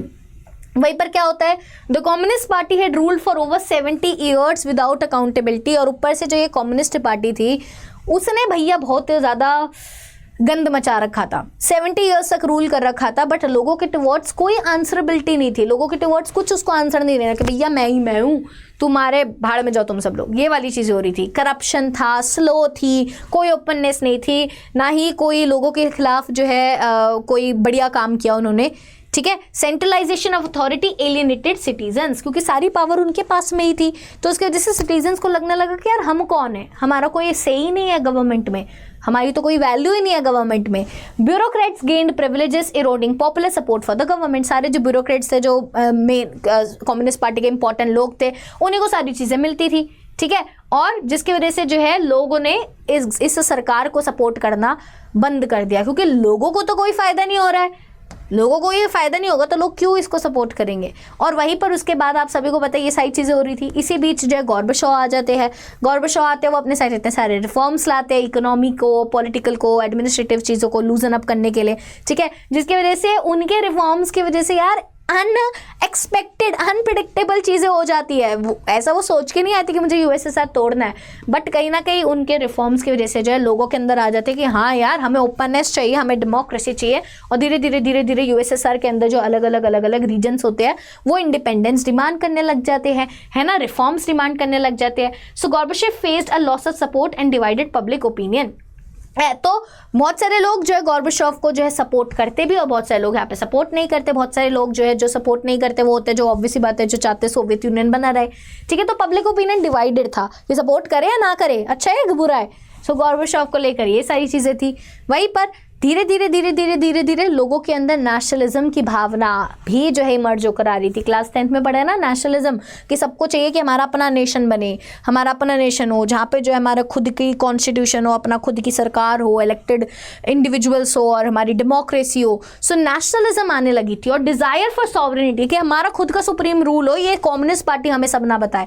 तो धीरे धीरे सोवियत रिपब्लिक्स जो है यहाँ पे बनने लगे। उन्होंने बोला कि हम सोवियत यूनियन के अंदर नहीं रहना चाहते, हम अपनी अलग खुद की रिपब्लिक बनना चाहते हैं, हम अपना अलग होना चाहते हैं।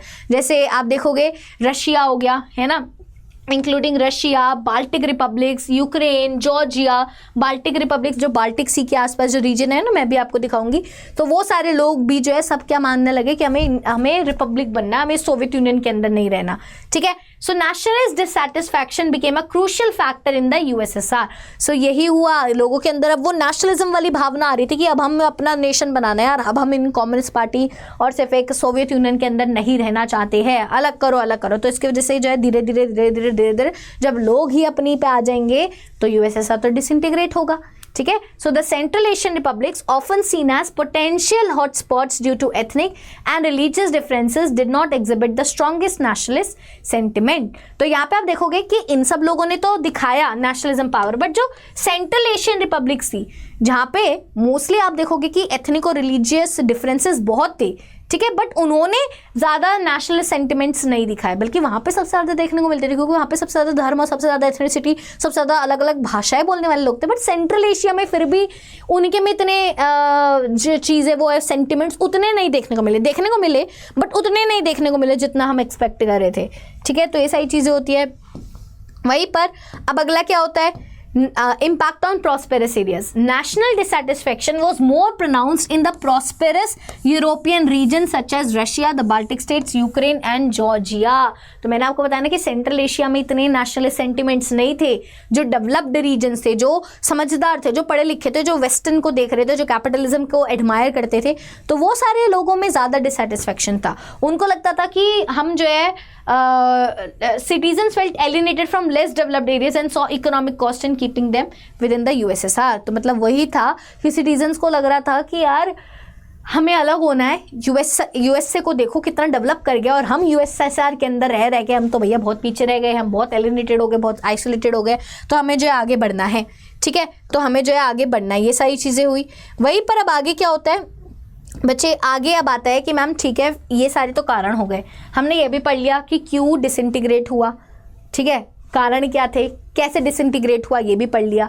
अब डिसइंटीग्रेट होने के बाद क्या कंसिक्वेंसेस थे, कंसिक्वेंसेस क्या थे डिसइंटीग्रेशन की, है ना, ये भी तो पढ़ना ज़रूरी है ना, कि आखिरकार जब डिसइंटीग्रेशन हो गया तो उसके इफेक्ट्स हमें क्या देखने को मिले. तो देखो ऑब्वियसली बात है, जब यूएसएसआर खत्म हो गया तो कोल्ड वॉर भी खत्म हो गया. जो आइडियोलॉजिकली डिस्प्यूट चल रहा था कैपिटलिज्म और सोशलिज्म के बीच में, वो खत्म हो गया, क्योंकि यूएसएसआर तो पूरा गया ना, सोशलिज्म आइडियोलॉजी पूरी खत्म हो गई. तो जिसकी वजह से जो है क्या हो गया, यहाँ पे अब आप देखोगे डिसआर्मामेंट हो गया, न्यू पीस इनिशिएटिव, क्योंकि अब दोनों के पास आर्म्स थे, दोनों के पास जो हथियार थे, उन्होंने बोला कि हथियार छोड़ो, अब जो है हाथ मिलाओ, अब जो है हाथ मिलाना पड़ेगा हमें. ठीक है, अब यहाँ पे आप देखोगे shift in power relations and influence, power dynamics global politics में चेंज हो गए, क्योंकि अब दो पहले पावर थी, बाइपोलर थी ना, द एंड ऑफ बाइपोलैरिटी, दो मेजर पावर्स. अब जब कोल्ड वॉर जब खत्म हो गया तो क्या होगा, एक पावर तो खत्म होगी. अब क्या मैम सिर्फ USA as a major power जो है इमर्ज होकर रह गई. तो जब कोल्ड वॉर का जब एंड हुआ तो ये क्वेश्चन मार्क था कि क्या मैम अब हमें यूनिपोलर सिस्टम देखने को मिलेगा जो कि यूएस से चलाएगी, कि पूरे वर्ल्ड में एक ही पावर है यूनिपोलर, या फिर मल्टीपोलर सिस्टम देखने को मिलेगा, कि मतलब अब कोई एक कंट्री पावर में नहीं है, ना ही दो कंट्री, बल्कि बहुत सारे ऐसे छोटे छोटे पावर्स जो है, पावरफुल कंट्रीज जो है इमर्ज होकर आएंगी. अब ये क्वेश्चन मार्क था कि क्या हमें ग्लोबल पॉलिटिक्स में क्या देखने को मिलेगा, कैसा शिफ्ट पावर रिलेशन में हमें देखने को मिलेगा. ठीक है, तो यहाँ पे आप देखोगे वैसे तो US emerge as a sole super power promoting the dominance of capitalism as a prevailing, क्योंकि अब तक बट एकदम से कोई पावरफुल नेशन नहीं बनेगा, थोड़ा टाइम लगेगा. आगे आगे हम देखेंगे कि कैसे और भी देश जो है पावर में आएंगे और यूएसए की पावर को भी चैलेंज करेंगे. बट अभी के लिए यूएसए जो है एज अ सोल अकेला फील्ड में बच गया था, so as a sole powerful country जो है रह गया था. तो ये हमें डिसइंटीग्रेशन का कंसिक्वेंस देखने को मिला. ऑल्सो आप देखोगे कि जब कोल्ड वॉर खत्म हुआ तो बहुत सारे इंटरनेशनल इंस्टीट्यूशन, जैसे हमारा वर्ल्ड बैंक हो गया, इंटरनेशनल मॉनेटरी फंड हो गया, आईएमएफ हो गया, इन्होंने बहुत इंपॉर्टेंट रोल प्ले किया. ठीक है, क्योंकि बहुत सारी अब क्योंकि ये जो कंट्रीज जो यूएसएसआर के अंदर थी वो सारी क्या थी, सोशलिस्ट कंट्री थी, सोशलिज्म की आइडियोलॉजी पे चलती थी.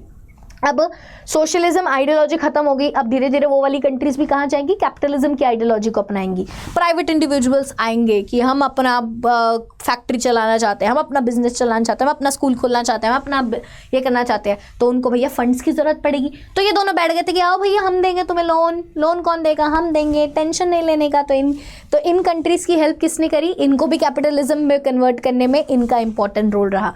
ठीक है, so liberal democracy gained prominence as a favourite political system. तो यहाँ पे अब हमें क्या देखने को मिला, क्या पूरे वर्ल्ड में अब एज अ पॉलिटिकल सिस्टम क्या इमर्ज होकर आ रहा था, डेमोक्रेसी. कि भैया डेमोक्रेसी, लोगों के पास पावर हो, communist form of government, autocracy वगैरह नहीं, अब democracy as a political system जो है इमर्ज होकर आ रहा था. और हमें क्या देखने को मिला, मैंने आपको बताया ना कि बाल्टिक कंट्रीज कौन कौन सी होती है बच्चे, ये आपका लिथुआनिया, लाटविया, एस्टोनिया, LLE लिली लिली ली ये आपका लिथुआनिया, लाटविया, एस्टोनिया। ELL बोल लो या LE बोल लो। सो ये आपके जो है बाल्टिक कंट्रीज होती है। तो यहाँ पे अगर आप देखोगे जब हमारा सोवियत ब्लॉक डिसइंटीग्रेट हुआ तो बहुत सारी इंडिपेंडेंट कंट्रीज बन गई, बताया था ना, जिनकी अपनी खुद की एस्पिरेशन से अपनी खुद की चॉइस थी। और तो जैसे आपने देखा था 15 अलग अलग कंट्रीज बन गई। So Baltic and East European states sought to join the European Union and the NATO. और आपको पता है क्योंकि वॉर्सो पैक्ट होता था और एक नेटो होता था, और को तो बहुत सारी बाल्टिक और ईस्ट यूरोपियन जो हमारी स्टेट्स थी, क्योंकि बहुत सारी ईस्ट यूरोपियन भी तो वॉर्सो पैक्ट का पार्ट थी ना। तो ये जो इन्होंने क्या दिया, इन्होंने बोला कि भैया हम तो अब वॉर्सो पैक्ट वगैरह वो तो खत्म हो गया, हम तो कैपिटलिज्म वाली आइडियोलॉजी को ज्वाइन करना चाहते हैं। इन्होंने अपनी क्या दिखाई कि हम तो नेटो को ज्वाइन करना चाहते हैं, हम तो यूरोपियन यूनियन को ज्वाइन करना चाहते हैं। अब आप देख रहे हो कि ये जो नई नई इंडिपेंडेंट कंट्रीज आ रही है, इनके नई एस्पिरेशंस है, इन्होंने तो तख्ता ही पलट, क्योंकि इनको ज़बरदस्ती पहले सोशलिज्म की आइडियोलॉजी में बांध दिया गया था, बट अब ये आज़ाद हो गए थे तो इन्होंने बोला कि भैया हमें तो नेटो का पार्ट बनना है, हम तो नेटो के मिलिट्री अलायंस नेटो का पार्ट बनना चाहते हैं। तो आप देख रहे हो, तो central Asian countries aimed to maintain ties with Russia while establishing connections with other global powers like US and China। और ये तो बात होगी मेरी यूरोपियन नेशन स्टेट्स की। बट जो सेंट्रल एशिया वाली थी, ताजिकिस्तान, तुर्कमेनिस्तान, ये सारी वाली, इनका क्या हुआ मैम, ये किसके साथ रहना चाहती थी, ये वैसे रशिया के साथ अच्छा रिश्ता रखना चाहिए, क्योंकि स्टार्टिंग से इनको कुछ अलग बनना नहीं था, या यूनियन का ही जो है हमेशा जो है यूनियन के साथ ही रहे, सोवियत यूनियन के साथ ही रहे, ठीक है। तो इनको ये था कि हम रशिया के साथ रखेंगे वाइल ग्लोबल पावर्स के साथ हम कनेक्शन में रहेंगे। ऐसा नहीं है यूएसए और चाइना के साथ हम कनेक्शन में रहेंगे, बट रशिया के साथ भी कनेक्शन में रहेंगे, मतलब हर जगह डोलेंगे हम, ठीक है। तो international system witness the emergence of many new players each with unique identities, interest and economic and political challenges. तो हमें क्या देखने को मिला भैया, इंटरनेशनल लेवल पर इतनी नई नई कंट्रीज अब इमर्ज होकर आई, जिनकी अपनी खुद की आइडेंटिटी थी, अलग तरीके से जो सरकार चलानी चाहती थी, अपनी अलग पॉलिटिक्स चलानी चाहती थी, अपने अलग इकोनॉमिक उनके चैलेंजेस थे, ठीक है। तो ये हमें देखने को मिला। अब एक और कॉन्सेप्ट है आपकी बुक में, that is shock therapy in post communist regime. अब आप बोलोगे मैम ये टॉपिक हमें कभी समझ नहीं आता, बड़ा दिक्कत करता है कि आखिरकार ये क्या है, ये शॉक थेरेपी इन पोस्ट कम्युनिस्ट रिजीम। तो देखो यार, समझो कि आपको जब एक इंसान जब बिल्कुल मरने वाला होता है तो उसको क्या करते हैं, शॉक देते हैं ना, उसको जगाने के लिए कि भैया वो जिंदा हो जाए, जिंदा होने के लिए क्या करते हैं, शॉक थेरेपी देते हैं उसको। तो ऐसी क्या था, हमारे जो भी यूएसएसआर था वो ऑलमोस्ट क्या हो गया था भैया, मर गया था, ऑलमोस्ट डिसइंटीग्रेट हो गया, सोशलिज्म डिसइंटीग्रेट हो गया। तो उसको एकदम से ठीक करने के लिए, उसको उठाने के लिए, भैया उठ जा, एकदम से गिर जाएगा तो दिक्कत हो जाएगी, उसको एकदम से कैपिटलिज्म में कन्वर्ट करने के लिए यहाँ पे हमने क्या किया, सडन चेंजेस करे। तो इसी को जो है ना पोस्ट कम्युनिस्ट रिजीम में, मतलब कम्युनिज्म जब खत्म हो गया तो पोस्ट कम्युनिस्ट रिजीम में शॉक थेरेपी लाए, जिसमें हमने क्या किया, जिसमें हमने ऐसा ट्रांजिशन किया कैपिटलिज्म से, ऐसा ट्रांजिशन किया सोशलिज्म से कैपिटलिज्म में। हमने क्या किया, swift and comprehensive transition to capitalism, जहां पे हमने हर चीज को प्राइवेट ओनरशिप एकदम से लिया है, फ्री ट्रेड लिया है, फॉरेन इन्वेस्टमेंट को ओपन कर दिया, और वेस्टर्न कैपिटलिस्ट स्टेट यहाँ पे इंपॉर्टेंट रोल प्ले कर रही थी। मतलब ये जो सारी हमारी यूएसएसआर डिसइंटीग्रेट हुआ तो जितनी भी कंट्रीज आई उनको हमने चैन की सांस लेने लगा, क्योंकि वो मर रही थी, तो हमने उनको एकदम शॉक देकर उठा दिया कि भैया उठो, एकदम से तुम कैपिटलिज्म बन जाओ। तो यहाँ पे ये जो ट्रांजिशन है सोशलिज्म से कैपिटलिज्म का, और ये जो सडन ट्रांजिशन है, एकदम से सडन ट्रांजिशन है, इसके लिए ये हम वर्ड यूज कर रहे हैं, शॉक थेरेपी इन पोस्ट कम्युनिस्ट रिजीम। समझ आया। और यहाँ पे अब आप बोलोगे तो मैम एक कंट्री पहले सोशलिज्म थी, अब वो कैपिटलिज्म कैसे बनेगी, कोई मुश्किल थोड़ी है कैपिटलिज्म बनने में। कैपिटलिज्म में क्या चाहिए, प्राइवेट इंडिविजुअल्स चाहिए, प्राइवेट ओनरशिप चाहिए, एक इंसान के पास पैसे चाहिए, वो पैसा कहीं इन्वेस्ट करेगा और बिजनेस करेगा और प्रॉफिट कमाएगा, बस बन गया, फॉरेन इन्वेस्टमेंट हो गया, फ्री ट्रेड होगा। जो हमारी कैपिटलिस्ट इकोनॉमी होती है ना, दे आर क्वाइट ओपन, सब कुछ अलाउ करते हैं, करो, उनको बस ये होता है कि पैसों से मतलब है, प्रॉफिट मेकिंग, ठीक है। तो वो सारी चीज़ें हमें देखने को मिलती है। तो शॉक थेरेपी जो है क्या था, एक ट्रांजिशन प्रोसेस था, जो एक शिफ्ट था अथॉरिटेरियन सोशलिस्ट से डेमोक्रेटिक कैपिटलिस्ट सिस्टम, क्योंकि सोशलिस्ट सिस्टम क्या था, अथॉरिटेटिव था, किसी की नहीं सुनता था, बट अभी जो कैपिटलिस्ट सिस्टम है उधर तो डेमोक्रेसी भी थी। तो ये जो सडन शिफ्ट है that is shock therapy. So post communist countries में क्या हुआ, एक चैलेंजिंग ट्रांजिशन प्रोसेस हुआ जैसे कम्युनिज्म खत्म हुआ। अब यहाँ पे वर्ल्ड बैंक और IMF का इंपॉर्टेंट रोल रहा है, ये मैंने आपको पहले भी बताया था, क्योंकि भैया अब प्राइवेट इंडिविजुअल्स बनने हैं, उनको जो नया बिजनेस स्टार्ट करना है तो उनको पैसे की जरूरत पड़ेगी। तो इस ट्रांजिशन मॉडल को किसने अडॉप्ट किया, Russia, central Asia, eastern Europe, और उनको वर्ल्ड बैंक और IMF खड़े रहते थे बोलते हैं हाँ भैया हमसे लोन ले लो लोन ले लो। तो ये सारी चीज़ें जो हमें देखने को मिली। वहीं पर अब आगे क्या होता है, तो शॉक थेरेपी क्या है एक तरीके का, it was a transition model, इसको हम शॉक थेरेपी बोलते हैं। तो shock therapy varied in terms of intensity, मतलब अलग अलग जो सारी हमारी सेकेंड वर्ल्ड कंट्रीज थी और जब अब इंडिपेंडेंट बन गई थी, शॉक थेरेपी की इंटेंसिटी और स्पीड सब में वेरी करती है, बट सबका मेन फीचर यही था कि हमें भी एक डेमोक्रेटिक कैपिटलिस्ट कंट्री बनना है। तो देख रहे हो कैपिटलिज्म की आइडियोलॉजी अब सारी तरफ फैल गई। पहले दो वर्ड थे, बाइपोलैरिटी थी, बट ये बाइपोलैरिटी दो आइडियोलॉजी यहाँ पे खत्म होते हुए दिखी और एक ही आइडियोलॉजी हमें यहाँ पे जो है ज़्यादा फैलती हुई हमें दिखाई दी। ठीक है, ज़्यादा फैलती हुई हमें जो है दिखाई दी। तो आप देख रहे हो ये होता है शॉक थेरेपी। समझ आया सारी चीज़ें बच्चे। तो यहाँ पे आपको इतना पढ़ना है बच्चे, और ना ये सारी चीज़ें आपको समझ आ गई होगी। अब वहीं पर अगर हम बात करें तो शॉक थेरेपी से क्या इकोनॉमिक चेंजेस आए, शॉक थेरेपी से क्या हमें चेंजेस देखने को मिले कि total shift to capitalist economy, कि हम टोटली जो है कैपिटलिस्ट इकोनॉमी में शिफ्ट हो गए, है ना। प्राइवेट ओनरशिप आ गई और हमें एग्रीकल्चर में भी हमें क्या ट्रांजिशन देखने को मिले कि अब जो है पहले क्या होता था यूएसएसआर के अंदर, कलेक्टिवाइजेशन स्टालिन के द्वारा चलाया गया था ना, कलेक्टिव फार्म्स होते थे कि सब लोग मिलकर काम करो, स्टेट की ओनरशिप होगी। बट अब बोला कि प्राइवेट फार्मिंग भी आप कर सकते हो, individually you can own your farms. So capital agriculture में भी कैपिटलिज्म आ गया, देख रहे हो एग्रीकल्चर में भी कैपिटलिज्म आ गया। और वहीं पर आप देखोगे शॉक थेरेपी जब आए तो यहाँ पे फ्री ट्रेड की करो यार, ट्रेड जिसके साथ करना है, प्रॉफिट के ऊपर काम करना, फॉरेन इन्वेस्टमेंट करो, ओपननेस आ गई, आराम से करो, हर चीज़ आप कर सकते हो, फॉरेन इन्वेस्टमेंट करो, फाइनेंशियल डीरेगुलेशन जो भी हमने रूल्स वगैरह बना रहे थे अब कोई रूल्स नहीं, आप करो आराम से, आप करेंसी कन्वर्टेबिलिटी, बहुत सारी चीज़ें जो यहाँ पे ठीक हो गई। वहीं पर ट्रेड अलायंस जो थे पहले, ठीक है, जो फॉर्मर सोवियत ब्लॉक कंट्रीज के पहले जो ट्रेड अलायंस थे दूसरी कंट्रीज का, सब वो ब्रेक हो गए। अब सारी चीज़ें नहीं है। Each state in the bloc establish direct links with the western economy. हर एक स्टेट जब नई बनी थी उन्होंने वेस्टर्न इकोनॉमीज के साथ अपने बड़े बड़े रिश्ते बना लिए, सारी चीज़ें बढ़िया हो गई, है ना, सारी चीज़ें यहाँ पे बढ़िया हो गई। तो शॉक थेरेपी किसके अंदर हुई, वेस्टर्न गाइडेंस थी यार। शॉक थेरेपी में पूरा वेस्ट इनको गाइड कर रहा था, सारा वेस्टर्न इकोनॉमिक सिस्टम ने पूरा एब्जॉर्ब कर लिया, हर चीज़ कैपिटलिस्ट हो गई यार। देख रहे हो सारा लीडरशिप किसकी थी, वेस्टर्न कैपिटलाइज स्टेट्स की लीडरशिप के अंदर ये सारी चीज़ें हुई। सब आईएमएफ वर्ल्ड बैंक भी किससे चलता है, यूएसए के कंट्रोल से ही तो चलता है।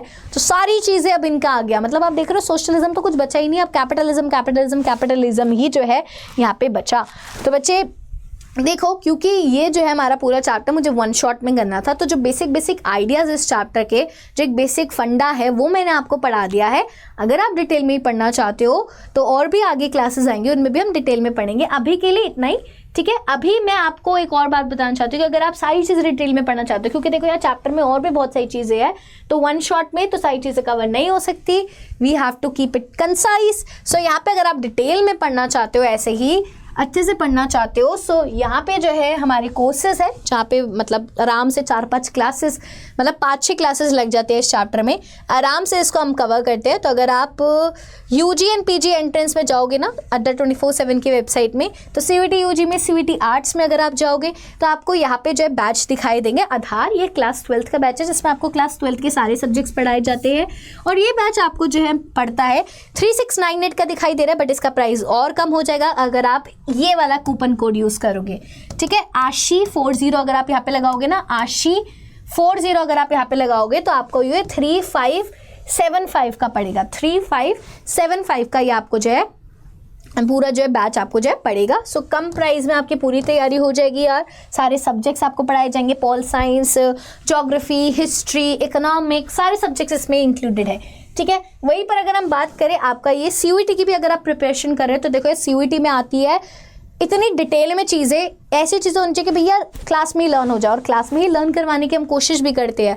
तो ये है आरंभ बैच, तो आरंभ batch is for 8 to 18, but ये और कम हो जाएगा अगर आप यहाँ पे अगर आप ASHI40 यहाँ पे अगर आप लगाओगे तो ये आपको जो 7944 का पड़ेगा यार, 7944 का आपको ये बैच पड़ेगा। ऑल्सो अगर आप ऐप से लोगे तो 1% और ऑफ हो जाएगा, ये लगा लेना, उधर कॉइन्स होते हैं, कॉइन्स लगा लेना, तो आपको 7944 का पड़ जाएगा, ठीक है। तो यार किसी को कोई दिक्कत आती है, कोई कन्फ्यूजन आती है तो आप मुझे मेल भी कर सकते हो। महापैक क्या होता है, महापैक भी होते हैं। महापैक में क्या होता है कि सारे बैचेस मिलते हैं, क्लास 12th के भी, CUET के भी, जितने भी आगे आने वाले बैचेस हैं, इसलिए ये थोड़े महंगे होते हैं। बट इनमें भी अगर आप कोड लगा लोगे तो वो प्राइसेस जो है कम हो जाएंगे। वहीं पर अगर आपको कोई कन्फ्यूजन आती है, बैच से रिलेटेड कोई दिक्कत है, कोई दुविधा है, सो आप सब लोग जो है मुझे मेल कर सकते हैं। मेरी मेल ID है ashi.sharma@adda247.com। एंड आई होप आपको ये क्लास अच्छी लगी है। तो कैसी लगी ये class, do let me know in the comment section please everyone, ठीक है। तो मुझे तो बहुत मज़ा आया, पूरी स्टोरी की तरह हमने जो है पढ़ने की कोशिश करी है, एक एक चीज़ मैंने कवर करने की कोशिश करी है। अब हम मिलेंगे अपनी नेक्स्ट क्लास में। Till then all of you take care, bye bye everyone.